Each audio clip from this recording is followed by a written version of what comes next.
সহ্য হতো না পড়াশোনার ঝামেলা। আমাদের চলতি লেখাপড়া সে শিখল না কোনো কালে, অথচ সে ছাড়িয়ে গেল সারা দেশের সবটুকু পাণ্ডিত্যকে।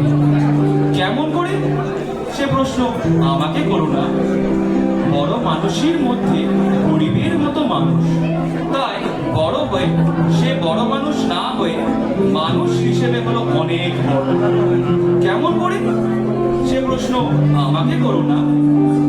গান সাধার বাঁধা আইন সে মানেনি, অথচ স্বর্গের বাগান থেকে সে চুরি করে আনলো তোমার আমার গান। কবি সে, ছবি আঁকার অভ্যাস ছিল না ছোট বয়সে, অথচ শিল্পী বলে সেই পেল শ্রেষ্ঠ শিল্পীদের সম্মান। কেমন করে সে প্রশ্ন আমাকে করো না।